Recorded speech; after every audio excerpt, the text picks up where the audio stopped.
여러분, 주님의 은혜를 사모하셔서 오신 여러분 한 분 한 분을 환영하고 또 축복합니다. 예. 하나님은 인간을 구원하시는 하나님이에요. 처음부터 아담이 타락했을 때부터 하나님은 인간을 구원하시는 하나님으로 자신을 보여주셨어요. 아담이 타락하고 난 뒤에 제일 먼저 한 게 뭔지 아세요? 아담과 하와가 나뭇잎으로 부끄러운 데를 가렸어요. 그리고 나뭇잎으로 치마를 만들고 그 윗도리를 만들고 이렇게 쪼그리고 숨어 있었는데 그 제대로 가려졌을까요? 다 구겨졌을 것 같아. 그쵸? 옆으로 삐져나왔을 것 같아. 그러니까 자기가 가린다고 가렸지만 가릴 수가 없었어요. 수치가 자꾸 드러나요. 그런데 하나님께서 그 아담에게 무엇을 지어 입히셨냐면, 무엇을 지어 입혔죠? 가죽옷을 지어 입혔어요. 여러분, 가죽옷을 지어 입혔다는 것은요, 그 수치를 가려 주시는 거예요. 일어났다 앉으면 무화과 나무는, 그 나뭇잎은 자꾸 수치가 드러나는데, 하나님이 지어주신 그 가죽옷은 수치가 드러나지 않아요. 가려져요. 그리고 가인과 아벨이 하나님께 제사를 드리며 하나님을 만나는 그 구원의 길을 찾았어요. 한 가지 질문은, 가인과 아벨은 하나님을 만나러 가는 그 제사를 누구한테 배웠을까요? 성경에 안 나온 건 묻지 말을까요? 성경에는 그런 말이 안 나왔어요. 근데 여러분, 상식이죠. 안 나와도 가인과 아벨은 하나님 앞에 나아가는 그 제사를 아담과 하와에게 배웠어요. 그러면 아담과 하와는 그 제사를 누구한테 배웠을까요? 이것도 성경에 안 나와요. 그렇죠? 그런데 우리가 성경 안에서 상식적으로 유추할 수 있어요. 가죽옷을 지어 입힌 다음에 그 가죽 이외의 것으로 어떻게 하나님 앞에 나아가는지 그 나머지 것으로 제사를 가르쳐 주셨을 거예요. 그러니까 아담이 그것을 배웠고 가인과 하와가 그 제사를 어떻게 하나님 앞에 나아가서 만나고 그 구원의 길을 얻는 방법을 알았을 거예요. 무엇을 얘기합니까? 하나님은 인간이 타락할 때부터 자기 자신을 계시하실 때 뭐라고 계시하셨냐? 나는 인간을 구원하는 구원의 하나님이라는 거예요. 여러분, 믿으세요? 하나님은요, 끊임없이 우리 인간에게 나는 인간을 구원한 유일한 구원의 하나님이라는 거예요. 이게 하나님이 성경 전체에 선포하시는 자기 선언이에요. 여러분, 성경에는요, 이와 같이 하나님이 구원을 소망하고 나오는 모든 자들에게 하나님이 구원의 하나님이라는 사실을 보여줬어요. 구약 성경 전체가 그랬고요. 이스라엘 그렇게 구원하셨고요. 백부장, 이방인이었던 백부장이 자기 하인을 구원해달라고 나와요. 또 해당장이 아이로가 자기 딸을 구원해달라고 나와요. 12의 혈루증 앓던 여인이 자기를 구원해달라고 주님 앞에 나와요. 다 어떻게 됐습니까? 하나님의 구원이 그들의 육체와 영혼 가운데 임했어요. 무엇을 얘기합니까? 나는 인간을 구원하는 유일한 하나님이라는 거예요. 하나님 외에 다른 구원자가 없어요. 저 개인적으로도 마찬가지예요. 하나님, 제가 너무 고통이 극심합니다. 하나님, 저를 구원하여 주십시오. 저를 만나 주십시오. 저를 찾아와 주십시오. 하나님 앞에 나아갈 때 하나님은 언제나 찾아오셨고 만나 주셨어요. 힘든 일이 없었다는 말이 아니에요. 힘든 일이 있었지만 그 구원의 하나님으로 인하여 그 힘들고 어려운 시간을 이기고 그 하나님 때문에 기뻐하는 거예요. 오늘 아침에도요, 제가 어떤 심적으로 한 가지 눌리는 게 있었어요.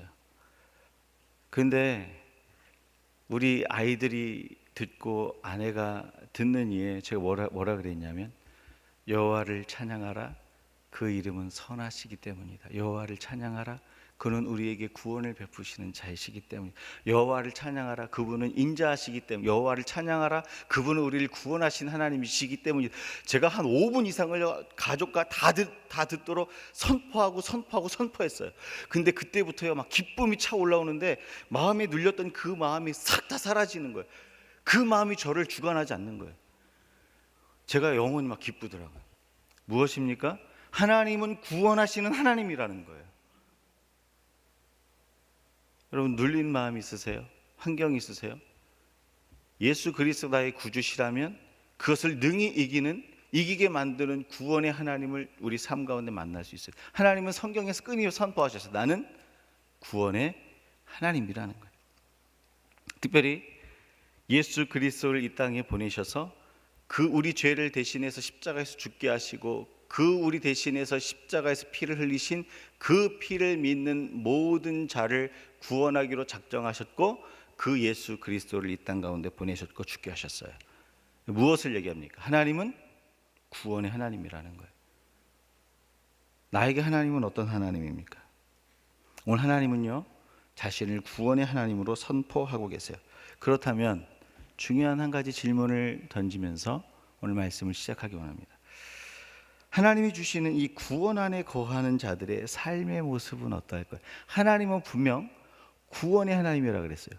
구원을 주시는 하나님이라고 그랬어요. 그러면 그 구원을 주시는 그 구원의 하나님 안에, 구원 안에 거하는 성도의 삶의 모습은 어떠할까요? 오늘 본문 말씀은요, 이스라엘 하나님의 구원 역사 안에 이스라엘 백성들의 삶의 모습이 기록되어 있어요. 오늘 10번째 재앙, 장자의 죽음을 애굽 땅 가운데 펼치면서 하나님의 구원 가운데 부름을 받는 이스라엘의 삶의 모습이 어떠한지를 보여주고 있다는 거예요.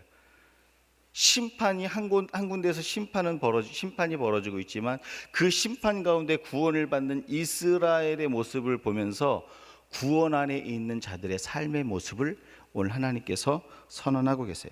먼저 하나님의 구원 안에 있는 이스라엘의 삶의 모습은 무엇입니까? 구원받는 자의 삶의 모습은 어떠해야겠냐라는 거예요. 8절과 15절 말씀 같이 읽습니다. 그 밤에 그 고기를 불에 구워 무교병과 쓴 나물과 아울러 먹되 너희는 이레 동안 무교병을 먹을지니 첫날의 누룩을 너희 집에서 제하라. 무릇 첫날부터 일곱째 날까지 유교병을 먹는 자는 이스라엘에서 끊어지리라. 여러분, 하나님의 구원 역사가 일어나는 10번째 재앙, 모든 장자와 모든 첫 번째 그 소산물들이 다 죽는 그 심판의 날, 이스라엘들이 해야 될 일은 뭐였냐면 유월절 흠없는 유월절 어린 양을 먹는 거였어요. 그리고 무교병을 함께 먹어야 했습니다. 여러분, 유월절 어린 양으로 죽으신 예수님이 생명의 양식이 된 것처럼, 예수님이 유월절에 오셔서 유월절 어린 양으로 잡히셔서 십자가에 죽으셨잖아요. 오늘 똑같은 사건이 사실은 구약에 벌어지는 거예요. 그래서 그 유월절 어린 양으로 죽으신 예수 그리스도가 우리에게 생명의 양식이 된 것처럼, 오늘 유월절 어린 양은 구원의 양식을 말합니다. 여러분 믿으세요? 그 구원의 양식을 먹으면서 구원의 사건이 일어나는 거예요. 그런데 그 구원의 양식을 먹으면서 같이 먹어야 되는 게 뭐냐면 무교병을 먹어야 돼요. 무교병이 뭡니까? 누룩이 들어가지 않는 빵이에요. 그러니까 이스트가 없는 빵이죠. 즉 구원의 양식을 먹을 때 누룩이 들어간 빵을 먹으면 안 된다는 거예요. 누룩이 들어간 빵을 먹으면, 이스트가 들어간 빵을 먹으면 구원의 공동체, 이스라엘 공동체에서 영영이 끊어지는 거예요. 여러분, 누룩은 뭐죠? 이스트죠. 이스트는 뭐죠? 누룩이죠. 그죠? 그 누룩은 뭐 하는 거예요? 밀가루 반죽을 부풀리는 거예요. 그 반죽의 성질을 바꿔버려요. 제가 이거 너무 잘 알아요. 저희 어머님이 어릴 때 그 동네를 제패한 그 호떡 장사를 하셨어요. 동네를 제패하셨어요. 정말 맛있게 하셨어요. 그런데 큰 그 대야에 반죽을 3분의 1을 정말 잘 치댑니다. 거기에 이스트를 넣고요, 따뜻한 곳에 넣고 이렇게 덮어두면 그 꼭대기까지 부풀어 올라요. 이스트는요, 부풀게 하는 거예요. 신약 성경에서 누룩은 다른 의미로 좀 설명이 돼요. 뭐라 그랬냐면, 천국은 마치 밀가루 서말을 부풀게 하는 누룩과 같다. 그래서 적은 숫자의 성도가 누룩과 같이 이 세상을 변화시킬 수 있다라고 얘기하지만, 그러나 구원을 기념하는 이 유월절에서 누룩은 자신을 꾸미고 포장하는 요소예요. 그래서 누룩을 넣지 말라는 것은 우리가 주님 앞에 나아갈 때 자신을 포장하는 요소를 제거하라는 거예요. 여러분, 우리가 주님에게 나갈 때조차도 아닌 척할 수 있어요. 마음이 괴로운데 안 괴로운 척할 수 있어요. 죄로 인해서 삶이 찢어지고 아픈데 아닌 척 포장할 수 있어요. 사람 앞에서는 할 수 있어요. 근데 하나님 앞에서 나갈 때도 그렇게 하죠. 하나님 모르실까요? 저희를 창조하시고 마음을 다 아시는데. 여러분, 하나님은 하나님의 구원 안에 들어와 있는 이 이스라엘에게 이렇게 자기 포장을 하는 누룩을 넣지 말라고 하는 거예요. 따라서 하나님의 구원 안에 있는 사람들의 삶 속에 있는 그들의 모습은요, 자신의 모습을 포장하고 부풀리는 누룩을 제거하는 거예요. 누룩을 제거하고 내 모습 그대로를 가지고 가는 거예요. 그게 구원받은 자의 삶의 모습이에요. 한마디로 자기 앞에, 하나님 앞에 수치를 다 드러내는 거예요. 여러분, 우리가 죄를 제거할 수 없어서 구원을 못 받는 게 아니에요. 죄를 가려버리기 때문에 구원을 못 받는 거예요. 저와 여러분은 죄를 제거할 수 있는 존재가 아니에요. 죄를 가지고 가는 존재예요, 하나님 앞에. 그런데 우리는 많이 착각해요. 죄를 제거하고 하나님께 가려고 해요. 그게 뭐냐면 포장하는 거예요. 누룩을 넣은 거예요. 가리는 거죠. 어떻게 우리가 죄를 제거할 수 있습니까? 우리가 죄를 제거할 수 있다면 예수는 필요 없어요. 믿으세요? 저와 여러분은 죄를 제거할 수 있는 존재가 아니에요. 근데 우린 죄를 제거하려고 그래요. 죄를 가지고 주 앞에 가는 존재예요. 그래서요, 구원받는 자의 삶의 현장에는 자기를 포장하고 자기를 덮으려고 하는 모든 누룩을 제거하는 삶의 모습이 있습니다. 여러분, 사울은 하나님으로부터 버림받은 사람의 대표자예요. 여러분, 버림받은 사람의 삶의 모습을 한번 살펴보세요. 그가 아말렉과 전투에서 하나님 뭐라 그랬냐면 이렇게 모든 것들을 다 죽이라고 했어요. 그런데 모든 것들을 다 죽이지 않고 사울이 어떻게 했습니까? 눈에 보기에 좋은 것들 다 살려왔죠. 그러니까 사무엘이 와서 책망을 합니다. 왜 모든 것을 다 죽이라고 했는데 죽이지 않았습니까? 라고 책망을 해요. 근데 그 책망에 대해서 사울이 뭐라고 그런지 아세요? 이건 제 잘못이 아닙니다. 여론이 그랬어요. 백성들이 좋은 것은 살려서 하나님 앞에 제사하자라는 거예요.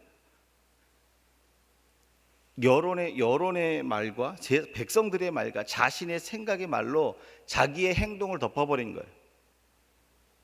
누룩을 넣어서 하나님 앞에 그냥 포장해서 나가버린 거예요. 여러분, 그 다음에 어떻게 했어요? 자기는 옳다고 얘기했는데 하나님은 버렸어요. 뭐죠? 죄를 가려서 그래요. 저와 여러분이 사는 길은요, 죄를 가리는 게 아니에요. 드러내는 거예요. 빛 가운데 드러내면 하나님은 어떤 분이시냐면 죄를 제거하시는 분이에요. 저와 여러분은 죄를 가지고 가는 존재고 하나님은 제거하시는 존재예요. 근데 사울은 죄를 하나님 앞에 가지고 가지 않았어요. 덮어버렸어요. 백성의 말로, 자신의 생각으로. 근데 여러분 보세요. 죄가 제거되어진 다윗의 삶을 보세요. 다윗이 밧세바와 간음해서 죄를 짓습니다. 그 죄를 덮기 위해서 어떻게 합니까? 남편 우리아를 갖은 숯을 써서 죽게 만들잖아요. 그러니까 자기의 죄를 덮기 위해서 갖은 누룩을 삶의 현장에 다 뿌리는 거예요. 뭐 이 사람에게도 이렇게 하고 저 사람의 편지도 붙여서 막 갖은 누룩으로 나는 이 죄 안 지었어라고 포장을 해요. 그때 하나님께서 나단 선지자를 보내서 다윗에게 마지막 기회를 줘요. 나단 선지자를 통해서 다윗에게 마지막 기회를 주실 때 뭐라고 한 줄 아세요? 우리 하나님 참 재밌어요. 너 죽을 거야 이렇게 얘기하지 않았어요. 한 가지 이야기를 해요. 마지막 기회인데 스토리를 얘기해요. 무슨 스토리인 줄 아세요? 하나님은 사람을 너무 잘 아셔서 나단 선지자가 가서 이렇게 얘기합니다. 아무 일도 없는 것처럼 가서 다윗이요, 우리 동네에 이런 일이 벌어졌습니다. 어떤 일입니까? 한 부자가 있었는데 손님이 왔습니다. 근데 그 손님을 대접할 때 양을 잡는 게 너무 아까워서 그 동네에 제일 가난한 사람, 그 양 한 마리와 가족이 돼서 그 양 한 마리를 의지하고 있는 그 가난한 사람의 양을 뺏어서 자기 손님을 대접했습니다. 이 사람 어떻게 할까요? 다윗이요, 율법을 잘 알았어요. 뭐라는 줄 아세요? 그 사람은 반드시 죽을 것이고 그 양은 4배나 갚을 것이다. 양을 4배나 갚는 것은요, 율법에 명해져 있는 거예요. 양을 도둑질하면 4배 갚는 거예요. 소를 도둑질하면 5배 갚는 거예요. 율법에 능통했어요. 나단의 다음에 고백이 뭔지, 그 다음에 선포가 뭔지 아세요? 당신이 바로 그 사람이라. 당신이 하나님을 업신여기고 이 모든 죄를 지었은즉 칼이 내 집에서 떠나지 아니하고 너는 은밀히 행하였으나 하나님은 백주 대낮에 이 모든 것을 네 앞에서 행하리라 선언해요. 이 나단의 말이 끝나자마자 다윗이 뭐라고 고백합니까? 그 신하들과 나단과 하나님 앞에서 딱 이렇게 한마디 고백해요. 내가 여호와께 범죄하였나이다. 하나님 앞에서 자신의 허물을 들춰냈어요. 사울하고 완전히 반대예요. 누구 죄가 더 큽니까? 사울과 다윗 중에 누구 죄가 더 커요? 세상에 두 사람을 내놓으면 누가 더 손가락질 받습니까? 다윗이었어요. 그런데 자기 죄를 끄집어내고 수치를 드러낸 자는 하나님의 덮음을 받고, 자기 죄를 가린 자는 하나님한테 버림받았어요. 이게 구원 안에 들어와 있는 자와 구원 밖에 있는 자의 삶의 모습이에요. 여러분, 하나님께서 뭐라 그러는지 아세요? 그 다윗에게 여호와께서도 당신의 죄를 사하셨으니 당신이 죽지 아니하리라. 무엇입니까? 자신을 부풀리고 포장했던 누룩을 제거하고 하나님 앞에 벌거섰더니 구원 안에 거하게 됐다는 거예요. 죄가 있어서 구원을 못 받는 것이 아닙니다. 죄를 감추기 위해 누룩을 넣으니까 구원 바깥에 거해버리는 거예요. 그러나 여러분, 어떤 죄가 있어도, 어떤 상황일지라도 그 수치를 주님 앞에 가지고 가는 자, 그 죄를 주님 앞에 가지고 가는 자는 다 살아요. 왜요? 하나님은 죄를 제거하시는 구원자시기 때문에 그래요. 사랑하는 여러분, 저와 여러분이 살 길이 여기 있어요. 덮으면 죽어요. 가지고 가면 살아요. 여러분, 자신의 허물과 죄를 드러냈을 때 다 주님의 구원이 임한다 그랬는데요. 세리장 삭개오를 보세요. 세리장 삭개오가 예수님 만난 뒤에 뭐라 그런지 아세요? 이렇게 얘기를 해요. 내가 토색한 것은 4배나 갚겠습니다. 이 사람들 앞에서 이 고백은 뭐죠? 내가 지금까지 쌓아왔던 이 부요함이 부정으로 쌓은 것입니다. 이거 고백한, 이거 여러분 쉬울까요? 어려울까요? 부자가 와서 사실은요, 제가 부정 축제로 돈을 벌었습니다. 세상에서 손가락질 받을 수는, 그때 당시는 받을 수는 있을지 모르지만 그 다음에 예수님 이런 선언을 하세요. 이 사람도 아브라함의 후손 자손이미로다. 무슨 말이죠? 구원이 이 집에 임했다는 거예요. 여러분, 이게 굉장히 중요한 거예요. 저와 여러분이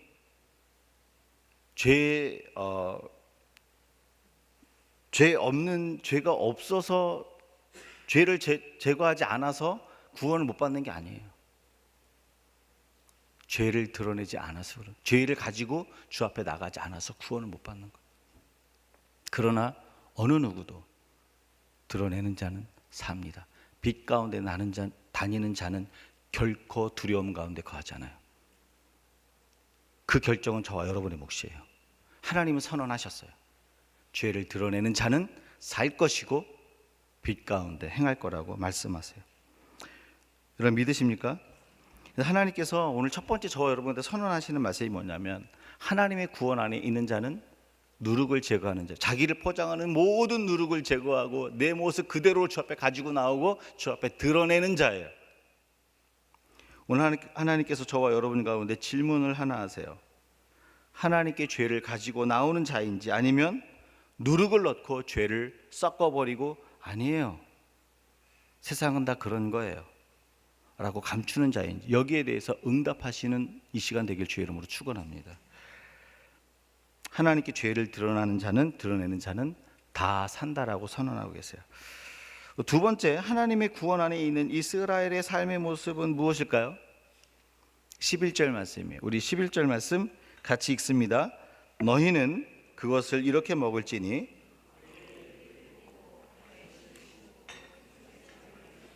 급히 먹으라. 이것이 여호와의 유월절이니라. 여러분, 유월절 어린 양을 먹을 때, 구원의 양식을 먹을 때 허리에 띠를 띠고 신을 신고 지팡이를 짚고 급히 먹으래요. 여러분, 허리에 음식 먹을 때 집에서 먹는데 편하게 안 먹고 외출복으로 지금 허리에 허리띠를 찬 거잖아요. 그렇죠? 허리띠 차고 신발 신고 그리고 지팡이를 잡고 막 먹고 있어요. 이거 어떻게 먹어야 되는지 잘 모르겠지만 먹고 있어요. 이거 마치 무엇하고 같은 줄 아세요? 군대 갔다 오신 분은 다 알아요. 군대에 가면 5분 대기조라고 있어요. 이 5분 대기조는 어떻게 하냐면 그 워커를 신습니다. 군복을 입고 군장을 다 차놓고 생활하고 잠도 그 채로 자요. 그래서 사이렌이 쫙 울리잖아요. 그럼 그 즉시 5분 안에 모든 자기의 소총과 물건을 가지고 튀어나가야 돼요. 그게 5분 대기조예요. 무슨 말이죠? 출발 명령을 하면 바로 움직여야 되는 거예요. 근데 오늘 이 말씀은 뭐냐면 하나님의 명령이 출발이라는 명령이 떨어지면 지체하지 않고 그 말씀에 반응하고 떠날 수 있도록 삶의 모습을 정리하고 정돈한 모습이 나타나 있어요. 그렇죠? 따라서 하나님의 구원 안에 있는 사람들의 삶의 모습은 언제든지 말씀에 반응하고 따라갈 수 있는 삶의 모습을 갖는 게 필요해요. 그래서 삶이 심플해야 돼요. 간단해야 돼요. 이 땅에 얽혀 매여 있는 모든 잘못된 생각과 습관과 가치들을 버리는 삶이 필요해요. 이 땅의 삶이 필요 없다라는 얘기가 아니에요. 직장이 필요 없다라는 얘기도 아니고, 내 직업이 필요 없다라는 얘기도 아니고, 이 땅에 맡겨진 것을 소홀히 하라는 얘기도 아니에요. 열심히 살되 성실히 살되 주께서 말씀하시면 그것을 언제든지 놓고 떠나갈 수 있는 가치로 삶을, 생각을 심플하게 만들라는 거예요. 여기에서 다 실패한 사람은요, 구원 안에 들어가기가 힘들어요. 그 이야기가 누가복음 14장에 있어요. 누가복음 14장에 보면요, 그 구원의 한참 이따 넘겨주셔야 돼요. 구원의 그 잔치에 초청하는 주인의 이야기가 나와요. 그 구원의 잔치를 배설해놓고 먼저 초청장을 줘요. 언제 우리가 구원의 잔치를 하니까 여러분 오세요라고 그 주인이 그 백성들을 미리 초청장을 보내서 초청을 했습니다. 그리고 초청 당일날이 되니까 종들을 보내서 그 초청장을 주었던 사람들에게 가요. 이제 잔치가 준비됐으니까 오세요. 그렇게 얘기했더니 사람들이 뭐라 하는지 아세요? 첫 번째 사람이 이렇게 얘기합니다. 나는 밭을 사서 갈 수가 없어. 그 구원의 잔치에 갈 수가 없습니다. 여러분, 밭을 샀다는 건 뭐죠? 세상에 맡겨진 일터죠. 먹고 마시고 입고 이런 것들이죠. 그 바빠서 구원의 잔치에 못 간다고 응답하는 거예요. 여러분, 세상에 맡겨진 그 일이 하나님으로부터 온 겁니까 아닙니까? 어려우세요? 이거 대답이 없으면 굉장히 우리의 직업이 애매해지는데, 우리가 가지고 죄 짓는 거 빼고요, 우리가 가지고 있는 모든 직업은 하나님으로부터 오는 거예요. 여러분 믿으셔야 돼요. 그래야 그 직업 안에서 성실하게 반응할 수 있어요. 죄 짓는 것 빼고는 모든 저와 여러분이 하는 모든 게 주의 일이에요. 믿으시죠? 그런데 하나님께서 이 세상 가운데 맡겨진 일에 너무 파묻히다 보니까 하나님을 잃어버렸어. 하나님께서 맡겨주신 일을 했는데 하나님을 잃어버렸어. 그래서 못 간다는 거예요. 두 번째 사람이 또 이렇게 얘기해요. 나는 소 5결이를 시험해 봐야 되기 때문에 못 갑니다. 소 5결이는 몇 마리예요? 10마리죠. 예? 10마리를 시험해 봐요. 왜 소를 왜 시험해요? 밭을, 쟁기를 가르니까 내가 경영하는 그 일이 더 잘 되도록 어떤 기술적으로 어떤 도구를 업그레이드하고 새로 구입하고 장비도 사고 그러는 거 아니에요. 그러니까 비즈니스를 잘하기 위해서, 아니면 어떤 일을 잘하기 위해서 더 좋은 차로 바꿀 수도 있고, 아니면 어떤 도구를 업그레이드할 수도 있고, 아니면 또 기술을 배우기 위해서 또 학교를 지나갈 수 있고, 하는 모든 것들이 다 소 5결이를 시험하는 거예요. 근데 그 세상 일에 빠지다 보니까, 그것을 너무 시험하다 보니까, 세상을 너무 그렇게 준비하다 보니까, 준비가 필요 없다는 얘기 아닙니다. 준비하다 보니까 하나님을 잃어버렸어요. 이 문제는 뭐냐면 하나님을 잃어버린 게 문제예요. 준비한 게 잘못된 게 아니라, 준비하다 하나님이 부를 때 하나님의 말씀이 안 들리고 그걸 잃어버린 거예요. 그래서 잔치에 갈 수 없습니다. 구원의 잔치에 갈 수 없습니다. 죄송합니다. 그냥 죄송해서 괜찮아, 이 정도로 끝나면 괜찮은데, 구원의 잔치에 못 들어간 거는 영생의 문제잖아요. 마지막 세 번째 사람이 뭐라 그러죠? 제가 결혼해서 장가를 갔기 때문에 구원의 잔치에 못 갑니다. 여러분, 이것도 가정이 필요 없다라는 말이 아니죠. 지금 장가를 간 건 뭐냐면, 내 인생을 기쁘게 해주고 기쁨을 주는 아내와 함께 있는 거예요. 내 인생 더 즐기고 싶습니다. 그 인생을 즐기다가 보니 하나님 잃어버린 거예요. 세상 기쁨과 즐거움에 빠져갖고 세상 하나님을 잃어버린 거예요. 제 성경에 무엇을 얘기하고 있습니까? 직장이 필요 없다라고 얘기하는 것도 아니에요. 기술을 배우고 자신의 어떤 것들을 업그레이드하는 거 필요 없다고 얘기한 것도 아니고, 가정이 필요 없다고 얘기한 것도 아니에요. 왜냐하면 이 세 가지는 다 하나님 주시는 거고 하나님 우리한테 명령하신 거예요. 근데 문제는 하나님을 잃어버렸다라는 거. 어떻게 해요? 구원의 잔치에 참여할 수 있도록 내 삶을 얽어매고 있는 모든 잘못된 우선순위와 가치에 지금 그거를 버려야 되는데 버리지 못하고 있다는 거예요. 삶이 심플하지 않으니까 결정을 못 내리는 거예요. 이 세상의 모든 것들, 맡겨진 것들 열심히 하되 주님이 명령하실 때 떠나야 되는데 못 떠나요. 이 세 사람의 공통점이 뭐냐면 하나님을 몰라도 너무 모른다는 거예요. 밭 때문에 구원의 잔치 못 간 자, 소 5겨리를 시험하기 위해서 밭에 못 간 자, 구원의 잔치 못 간 자, 장가 들어서 아내를 기쁘게 하기 위해서 구원의 잔치 못 간 자는요, 공통점인데 뭐냐면 하나님을 몰라도 너무 모른다는 거예요. 우리 하나님이 얼마나 좋으신 하나님인지. 하나님이 무언가를 놓고 갔을 때 너 죽어라. 물론 어느 시간은 죽을 수도 있어요. 죽을 것 같은 상황이 지나갈 수는 있어요. 근데 그게 결론일까요? 여러분, 우리 하나님이 저같이 속 좁은 분이 아니에요. 저희와 같이 손바닥 뒤집듯이 마음이 변개되시는 분이 아니에요. 집사님은 누가복음 14장 17절 한번 올려줘 보세요. 누가복음 14장 17절에 그 구원의 잔치를 초청할 때 어떻게 되어 있는지 한번 보세요. 같이 한번 읽습니다. 잔치할 시각에 그 청하였던 자들에게 종을 보내어 이르되 오소서. 뭐가 준비됐어요? 모든 것이 준비돼. 여러분, 주님이 초청하시는 구원 잔치는요, 야, 내 말씀 따라가, 이 정도에서 끝나는 게 아니에요. 그 말씀의 잔치 안에, 구원의 잔치 안에는 하나님의 모든 좋은 것이 그 안에 다 있는 거예요. 저와 여러분은 이것을 얻으면서 살아야 세상에 매이지 않을 수 있어요. 하나님이 준비하신 모든 이것이 어떤 것인지 모르는 사람은요, 밭에 매여요. 소 5겨리에 매여요. 아내에 매여요. 세상 기쁨에 매입니다. 여러분, 우리가 주님이 구원의 잔치에 갈 때 이런 두려움이 생길 수 있어요. 내가 주님을 쫓아가다가 이 밭을 놓고 가면 이 밭에 가라지만 나고 내가 이제 소득도 없으면 어떻게 하지? 이 소 5겨리가 지 멋대로 가고 이제 훈련이 안 되면 어떻게 하지? 내가 구원의 잔치로 갔다가 내 아내가 나를 안주하면 어떻게 하지? 천만의 말씀.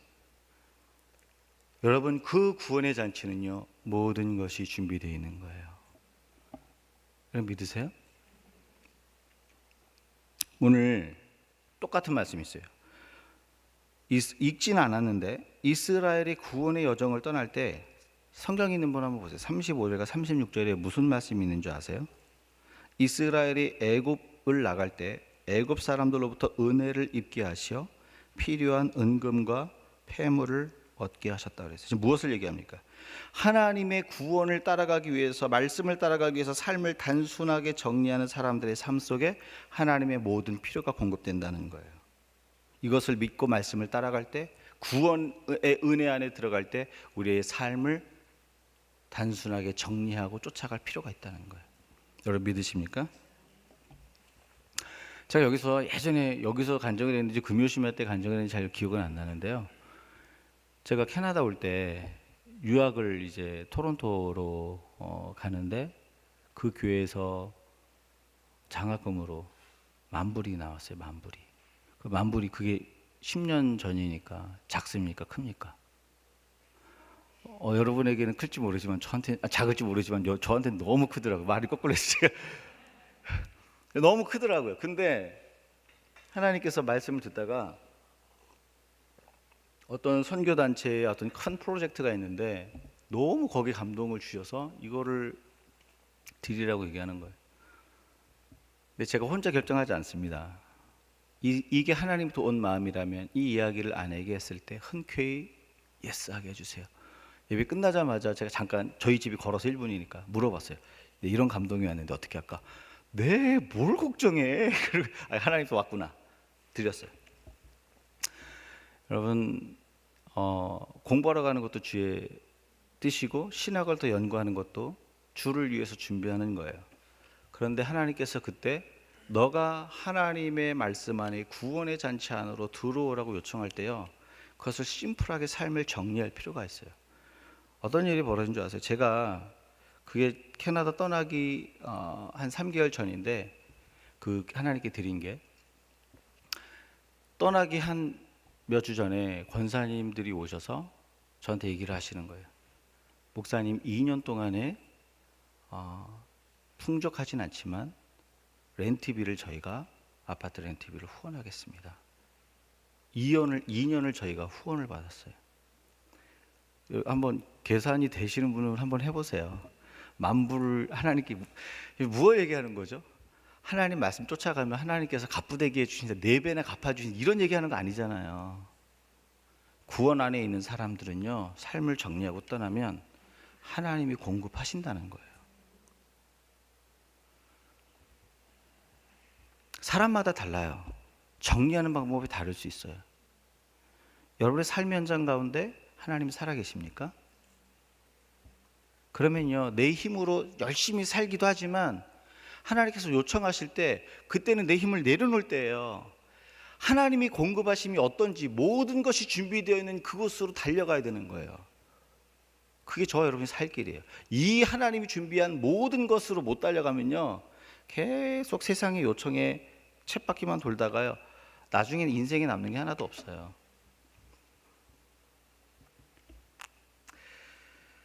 사랑하는 여러분, 구원 안에 있는, 하나님의 구원 안에 있는 자들은요, 이 땅에 얽어매여 있는 모든 삶의 내용과 가치들을 단절시킵니다. 심플하게 만듭니다. 오늘 내 삶을 얽어매고 있는 가치와 생각들은 무엇입니까? 하나님께서 가자고 하셨을 때 일어나서 즉시 순종하시길 주의 이름으로 축원합니다. 아브라함처럼 본토 친척 아비집을 떠나라 했더니 즉시 떠났어요. 그 은혜가 있기를 주의 이름으로 축원합니다. 마지막으로요, 하나님의 구원 안에 있는 이스라엘의 삶의 모습은 뭘까요? 13절입니다. 같이 함께 읽습니다. 내가 애굽 땅을 칠 때에 그 피가 너희가 사는 집에 있어서 너희를 위하여 표적이 될지라. 내가 피를 볼 때에 너희를 넘어가리니 재앙이 너희에게 내려 멸하지 아니하리라. 하나님 10번째 재앙을 내리실 때, 심판을 내리실 때 흠없는 유월절 양을 이스라엘 백성들이 잡아서 먹고, 그 구원의 양식이죠. 그 구원의 양식을 먹고 문 기둥 좌우와 위에 그 피를 발랐어야 됐어요. 그 피를 바르면 죽음을 내리는 천사가 그 피를 표징으로 보고, 생명의 표징으로 보고 그 가정에 있는 장자를 죽이지 않고 넘어갔어요. 이게 패스오브 유월절이죠. 유월절의 뜻이 그거예요. 심판이 넘어갔다는 뜻이에요. 넘어가는 그 방법은 뭐예요? 표징이에요. 표징. 무슨 표징? 어린 양의 피예요. 어린 양의 피가 표징이 된 사람은 모두, 이스라엘도 사실은 죽어야 되는 존재예요. 죄가 있기 때문에. 그런데 어린 양의 피가 발라지면요, 그 하나님의 심판이 넘어가는 거예요. 넘어가서 사는 거예요. 구원의 표징이 있어야 된다는 거예요. 이스라엘 백성들이 하나님의 구원 안에 들어올 때 그 자기의 집 앞에 구원의 표징을 발랐어요. 그 구원의 표징이 뭐였습니까? 어린 양의 피예요. 하나님의 약속이에요. 구원의 약속. 따라서 하나님의 구원 안에 거하는 사람들의 심령 속에는 하나님의 심판이 넘어가는 표징이 있어요. 심판을 넘어가는 그 표징이 뭡니까? 유월절 어린 양의 예수의 피예요. 내 영혼과 마음이 예수의 피에 적셔져 있는 그 표징이 있어야 돼요. 저와 여러분의 영혼과 마음이 예수의 피에 적셔져 있습니까? 저와 여러분의 심령과 마음이 예수의 피에 어떻게 적셔져 있죠? 그 약속을 믿음으로 적셔지는 거예요. 예수가 내 죄를 위해서 십자가에서 죽으셨는데, 피를 흘리셨는데 내 죄 때문에 죽으셨다는 사실을 믿으면 예수께서 흘리신 그 피를 내 영혼에 하나님께서 인을 치시는 거예요. 그걸 보시고 하나님의 심판의 재앙이 우리 영혼 가운데 왔을 때 넘어가는 거예요. 이렇게 생각할 수 있죠. 내가 믿는다고 예수님이 십자가에서 죽으셨는데 그게 나한테 어떻게 영향을 미쳐? 이런 생각 안 해보셨어요? 여러분? 내가 그거 믿는다고, 나를 위해서 십자가에서 죽으셨는데 그게 나한테 어떻게 영향을 미쳐? 이게 약속이에요. 약속. 약속은 왜 하죠? 제가 여기서도 말씀드렸죠. 청년들은 깨라고 해요. 깨라고 있죠? 아니요, 그건 농담이고요. 약속은 지키라고 하는 거예요. 죄 많은 저와 여러분이 부부 사이에 약속을 하면, 여보 우리 결혼 기념일인데 오늘 다운타운 가서 멋있는 그 레스토랑에서 저녁을 먹으며 우리 한번 저녁을 즐겁게 보냅시다. 어디 6시로 나와요. 그 아내가 우리 남편이 오늘 6시에 나올까? 이거 걱정하는 뭐 아내 한번 손 들어보세요.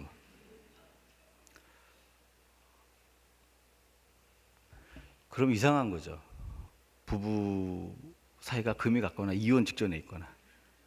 정상적인 부부는요, 우리가 허물과 죄가 있지만 그 배우자가 나오는 거 의심하지 않아요. 친구랑 만나는 거 약속해 보세요. 우리 친구가 나올까? 이런 의심하고 간 적 있으세요? 아니죠. 이건 여러분이 대답을 하고 가셔야 돼요. 다른 사람이랑 약속했는데 그 사람 이거 지킬까 안 지킬까? 신뢰가는 게 없는 사람 말고 친구, 배우자 이런 사람이 약속했는데 그 의심하고 가는 사람 한번 손 들어보세요. 없죠. 그게 정상이에요. 왜 그러냐면 약속은 그 자리에 가면 있는 거예요. 그 6시에 만나러 가면 그 자리에 그 사람이 있는 거예요. 죄를 가진 저와 여러분도 그렇게 하는데 하나님이 약속을 하셨어요. 뭐라고요? 나를 위해서 십자가에서 죽으시고 부활하신 그 예수를 믿으면 나를 대신해서 흘리신 그 피를 네 영혼 가운데 인치겠다라는 거예요. 약속이에요. 너가 믿으면 내가 인을 칠게. 그 하나님의 약속이에요. 그 약속이 요한복음 3장 14절과 16절에 나와 있는 거예요. 우리는 보통 16절만 외우죠. 하나님이 세상을 이처럼 사랑하사 독생자를 주시니 이는 저를 믿는 자마다 멸망치 않고 영생을 얻게 하려 하심이니라. 아멘. 근데 왜 그 말 했는지 잘 몰라. 앞에 14절에 이런 단서가 있어요. 모세가 광야에서 뱀을 든 것과 같이 인자도 들려야 하리니. 모세가 광야에서 뱀을 왜 들었을까요? 모세가 민수기 21장에 가면 길이 나빠서 이스라엘 백성들이 길을 돌아가야 돼. 우회를 해야 됐어요.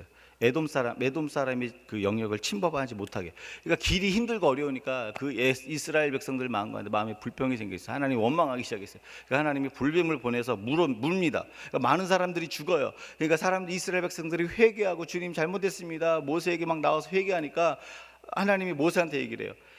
놋뱀을 장대에 매달아서 그 이스라엘 진영 가운데다 두고 그것을 보게 하라. 보는 자들은 다 살게 하리라 약속했어요.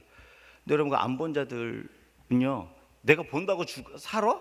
안 본 자는 다 죽었어요. 근데 본 자는 다 살았어요. 왜요? 보면 살리겠다라는 약속 때문에 하나님이 치유의 광선을 그 가운데 발하신 거예요. 그러면서 예수님이 뭐라고 그러는지 아세요? 모세가 광야에서 뱀을 든 것과 같이 인자도 들려야 하리니. 어디에 들려요? 십자가에. 온 인류의 죄를 대속하기 위해서 십자가에 들리면서 십자가에서 피를 흘려 죽으시는 거예요. 들려야 하리니. 그 다음에 나오는 말씀이 하나님이 세상을 이처럼 그 십자가에 들린 예수를 바라보는 자들은 다 사는 거예요. 그 우리를 대신해서 십자가에서 피 흘리신 그 예수의 피가 우리 가운데 표징이 되기 때문에